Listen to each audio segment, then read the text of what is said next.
everybody. What a smorgasbord of beautiful cat action we're having. You're about to have the arrival of Inkanyeni, mother to Vutomi, consort of Quarantine, and just generally all-round nice girl. Isn't that beautiful? Of her looking through the grass here. And like I say, what a smorgasbord we've had. Cheetahs. 3 leopards now, just the 3. The most perfect golden light.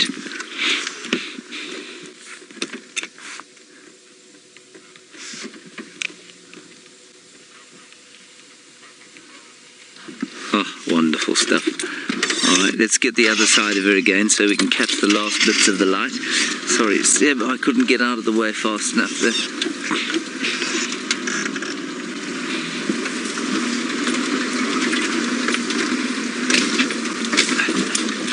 Marvellous, marvellous, marvellous stuff. Very kindly created a clearing for us to get through. Might be a new leopard for some of you. She's not often seen, you know. She spends a lot of her time in the Kruger, which is not far from where we are here on Cheetah Plains. There she comes. You got her there, Seb. Ah, gorgeous.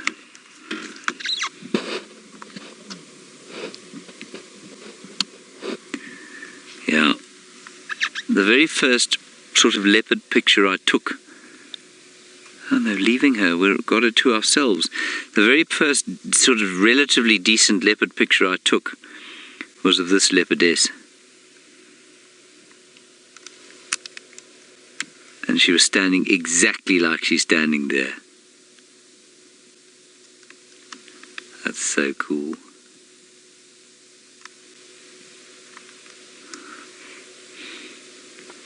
Isn't that nice? The last light of the sun just fading on her. And here she comes.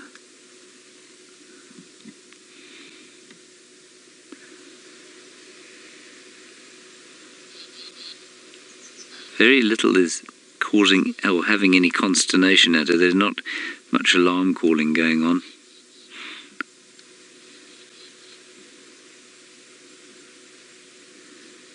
How magnificent. She's coming straight towards us.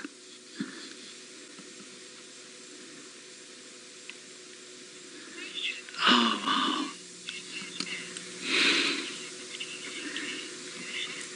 Now, Marissa, you're just 10 years old and wondering how many leopards we see here. Well, here we see this very special leopard called Inkanyeni. Hello, my dear. You look like you're in need of a bit of a meal. We see, you can count them, Marissa, I'll just name them for you. We see Inkanyeni, we see Thandi, we see Thandi Santamba, we see Shongile and Hosana, who are not related to this chap except distantly. We see Tingana, the big male, we see Shadow and her little cub. We sometimes see a chap called Djuma. We sometimes see Quarantine, who has been her, well, they've been mating. We sometimes see a chap called Shivambalana. So how many is that so far?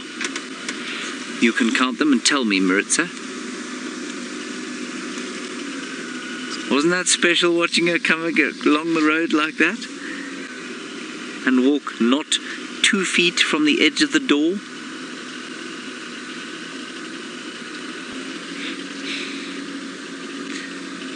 Now you see, she will disappear into this grass in seconds.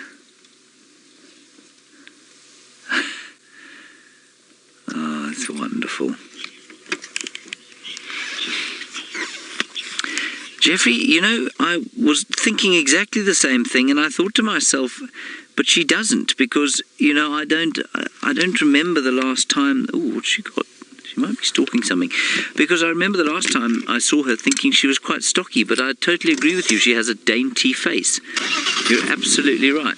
All right, we're going to try and stay with her. Obviously, you've got to be very, very careful now, because the chances of giving her a fright when you can't see what she's doing are high. She's right in here. So I'm just going to be very, very careful. We might lose her, but we've had a wonderful sighting, and 3 leopards in one day are not to be sneezed at.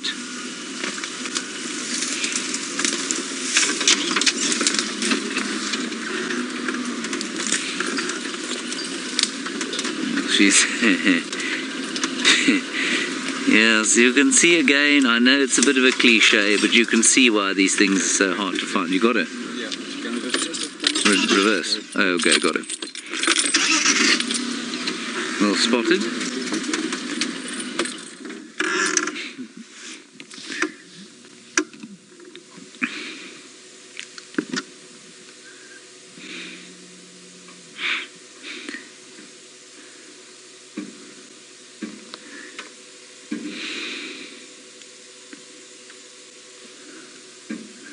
Look at her tattered ears, and I keep forgetting how old she is, but I think she's 13 as well.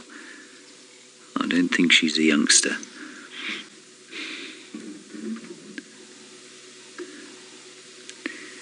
Now, there was a steenbok that we unfortunately flushed not far from here before she came along the road.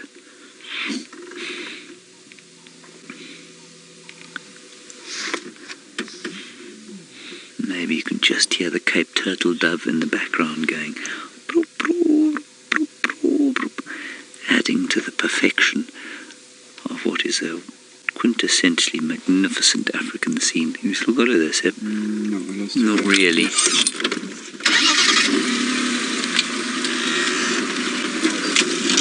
There she is. I got her there. We'll just ease our way through here. These trees, Ormocarpum, Tripocarpum, are flicking up behind us, don't worry. You can see they're very powerful.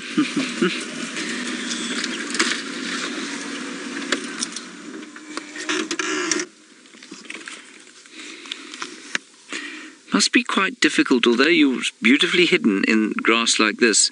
It's not easy for you to actually see any prey, I imagine.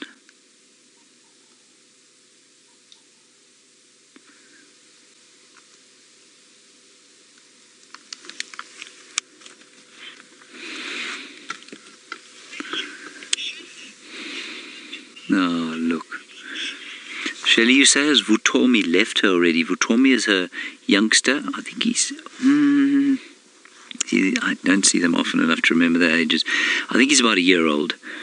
And you say, has he left already? No, he hasn't. He's quite often seen with her. And I think they were on a kill together. In fact, they had Vutomi this afternoon, as well as Inkanyeni. So... no, he hasn't left her, but he's going into that sort of semi-independent stage.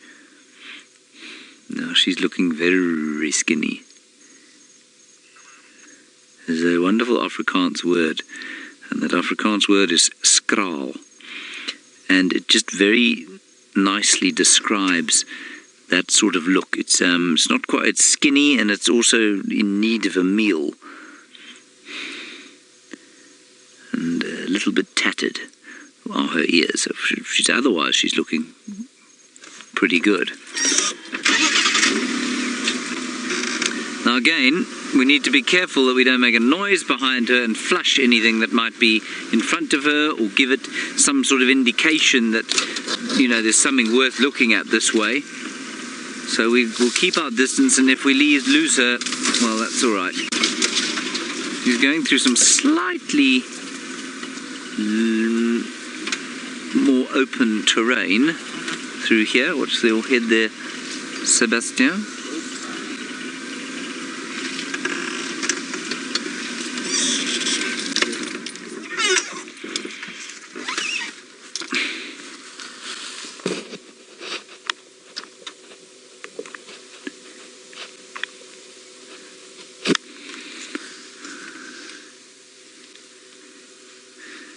Beautiful.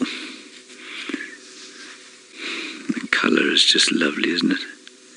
Gold, copper, much more copper than most of the leopards we see. And she belongs to a very famous lineage, well famous from where I come from Londolozi. There was a leopard there called the Sunset Bend female, and she gave rise, probably was given rise to by her parents, but she gave rise to this very golden lineage. And much more gold than, say, the lineage of Karula, which is very honey-coloured. Now just look below her eye there, above her nose, you can see 4 spots. Now Inkanyeni is a 4-3 female. She's got 4 spots there and 3 on the other side. But them ears is pretty much unmistakable. And we often asked, how do you identify the different leopards? Well, of course, many of our regular viewers will recognise them on sight. And certainly you get to that stage if you see them often enough. But if you don't, well, then you've got to look for their spots. And of course, this leopardess has got a 4-3 spot pattern, but she's also got those tatty ears.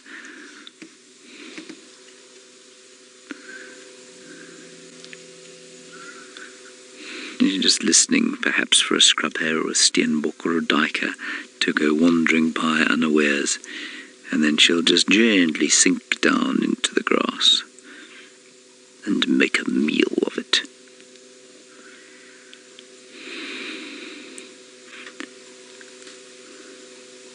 Ah, Waltheria, very nice. The flower that never stops giving.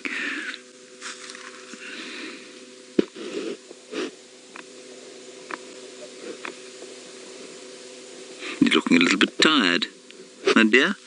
Are you tired?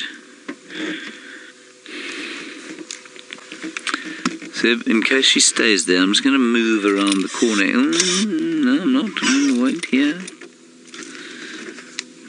Go ahead, Ralph. I am Ralph. She's in some thick stuff north of Central Road.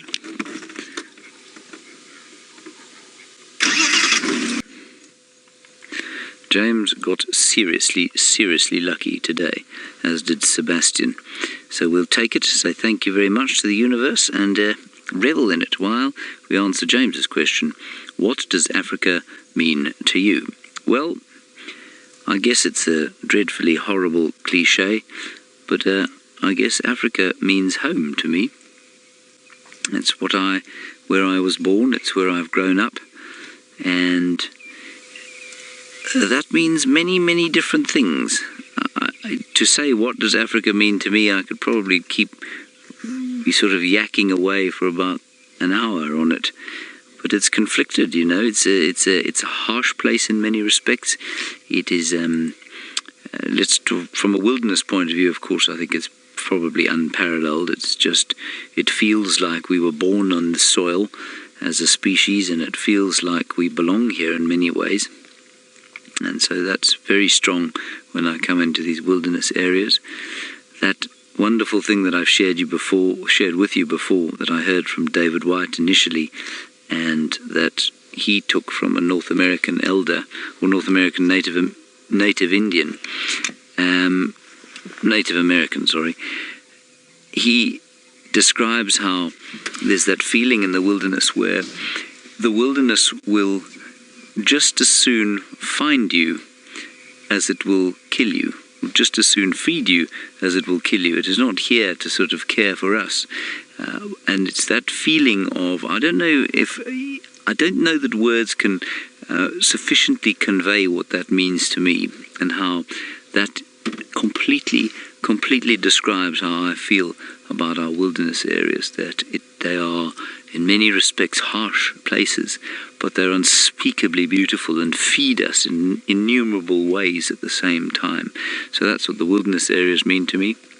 And then, of course, the countries of Africa are a legacy of enormous conflict. We cannot ignore the really appalling history that many of them have had, from colonialism and slavery to civil wars to genocide. But at the same time, the African people somehow just come out of it and survive and thrive and live and get on with life. And that speaks tremendously to the spirit of humanity in general, but of course of Africans themselves. And then, I mean, Seb, you're from Gabon, and what does it mean to you? Tell me if you can hear, Seb, otherwise I shall translate. Africa means home, like you said. But it's, I don't know how to explain it. It's in your blood. It's you breathe it, you feel it. I can't imagine myself living anywhere else but Africa. Well, that's it. Yeah, you can't imagine living anywhere else but here. And it's funny, I'm about to go off to Italy next week for a little while. My parents and I, and my brother and sister, and various others we're going off to, for a little soiree in Europe. And it's in a rural area. It's not wilderness. And I know what I'll feel there. I will feel a kind of exhalation of the tension that is inherent in being in Africa. And it will be a respite from it. But after a while I will miss it. And I will miss the just the sense of wildness that there is around here. And then, I mean, we could address it while Inkanyeni is asleep. Of course, I'm a white African, aren't I? And that brings with it all sorts of complications and difficulties and legacies. And what's she got? She thinks she's it's odd. Maybe we've just got a fly biting her. And that's a difficult one because, of course, we have a real trying history here, especially in South Africa, and so that's extra complication that we as white Africans have to deal with, and we must embrace. And so it's a complicated question to answer, but essentially it feels like home. It is home. It's not like we could live anywhere else, really.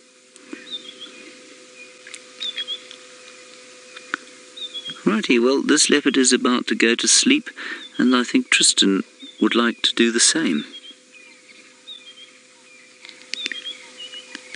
Tristan would think about Brent calling this his favourite female, but I won't tell her if you don't. We're just moving slightly closer. There we go. Now, I'm going to tell you that when the light fades, even if she does get up, because she's skinny and we've had a wonderful sighting of her, I'm not going to follow her in the dark because I think that we will have an adverse effect on any hunt that she might have. So as it does get dark, we are going to leave her. I'm not going to put light on her. I mean, we could sit and watch her in infrared while she slept. That's no problem. We can do that. But if she does start to move, I'm not going to follow her from here. She is an aged leopard, and she's looking very hungry. But she's still been killing regularly, I mean, we regularly hear reports of her on a kill with Futomi at various places. She was on a kill with Futomi in Nkoro the other day.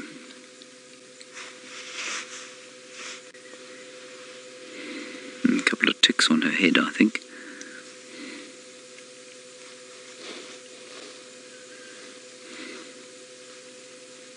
But she's very, very sleepy.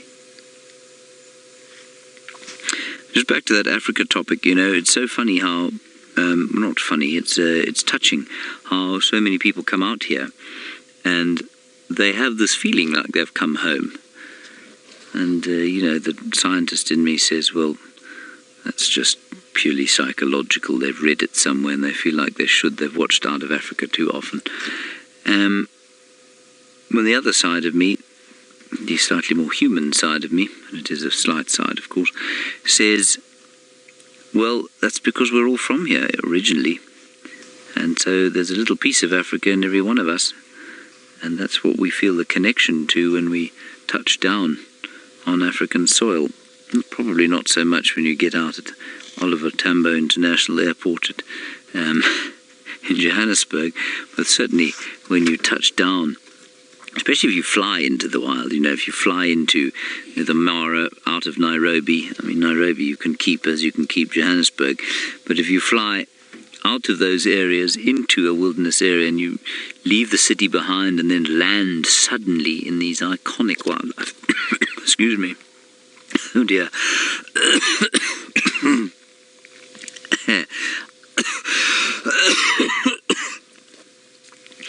I think I inhaled a grass seed. Right, cool. You can see Inkanyeni is vaguely phased by this. But it's amazing how you get out of the plane, you walk down, you smell the air for the first time, you feel that first either wave of heat in the summer or a taste of dust in the winter time, and you think, oh, that's something. That really is quite something.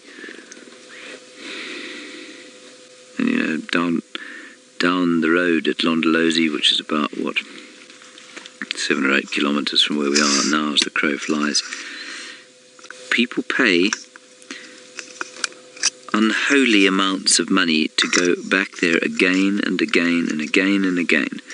Because, yes, obviously the guest experience there is fantastic, but there's just something about being in a place like that that makes people feel like they have to come back, like they cannot get enough of it. And I'm sure it's the same at many of these places. It just happens to be one of the ones I've worked at.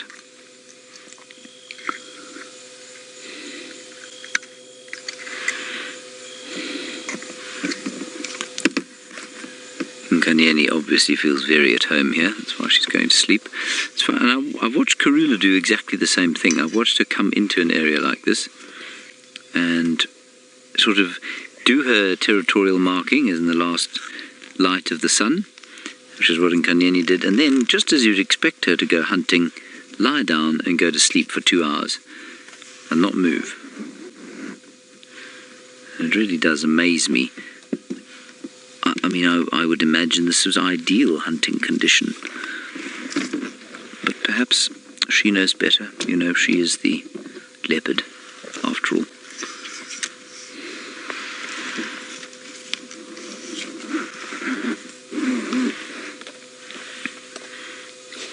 I'm rather hoping a duiker in search of some moist grass will come wandering past here.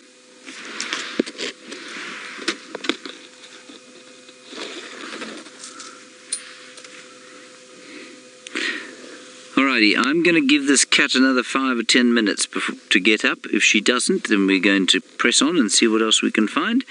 And in the meantime, Jamie is hoping for much the same reaction from the bigger and very much in love cats that Tristan found this morning. I am, everybody, and I've decided that we are going to leave this kitty. She's having a very, very, very hard snooze right now. Well, so she gets up now. But you can see the light is going. And I don't think there's a huge amount of point sitting with her. Sorry, she's not a 4-3 female, she's a 4-4 female. That's right, there's 4, and there are 4 on the other side, I remember now. Tandi's 3-3, and Inkanyeni is 4-4.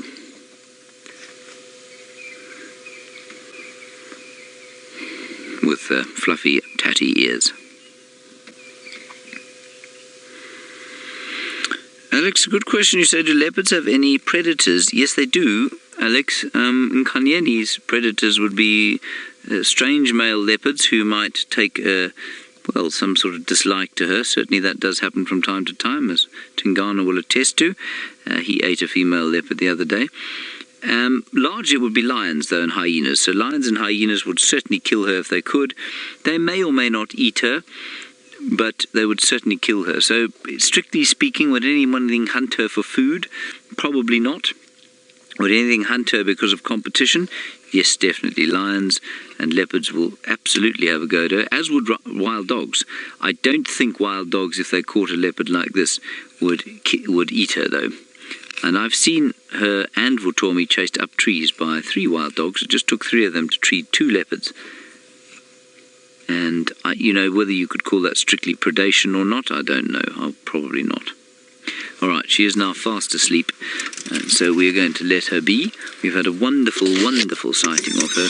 So let's press on and see what the evening holds. Goodbye and thank you. Happy Africa Day.